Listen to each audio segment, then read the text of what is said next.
Assalaamu calaykum waraxmatullaahi wabarakaatu. Kusoo dhawaad channelkeena KMB. Muuqaalkeena maanta wuxuu ku saabsan yahay 6 hab dhaqan oo si tartiib ah u burburinaya maskaxdaada.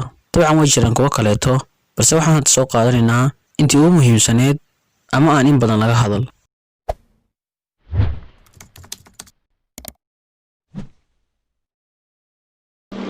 Inaad madaxaaga daboosho adigoo jiifa. daboolidda madaxa muddada aad jiifto waa mid khatar ku ah maskaxdaada. Dadka daboola madaxa inta ay jiifaan 23% waxay khatar ugu jiraan xanuunada maskaxda ku dhaca sida dementia iyo Alzheimer's. Waxaana muhiim ah inaad fahanto qofka marka uu daboolo madaxiisa wuxuu dib u nuugaa 40 ilaa 50% carbon dioxide uu horey u tufay, taasoo dhibaato ku ah maskaxdiisa. Dhageysashada muusiga cod aad u sareeya. Dad badan oo waxaa jira cod aad u sareeya muusiga ku dhageysta 100% arrintan waa arrin khalad ah.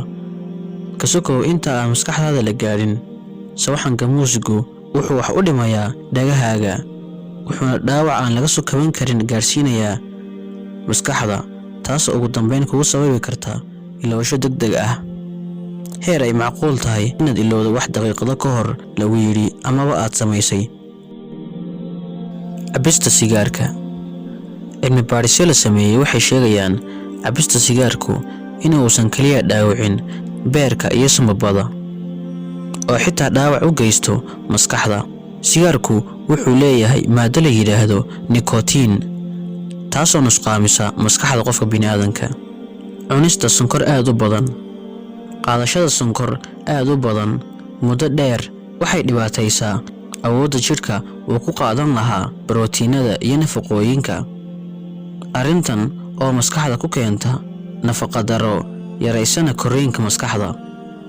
Waxayna timaadaa arrinkan marka ay yaraato nafaqada ay maskaxda ka helayso dhiigga, taasoo yaraysa shaqada ay maskaxdu waday. Maskaxduna waxay u baahan tahay nafaqo aad u badan si ay u shaqayso. Cabista biyo aad u yar maalin walba.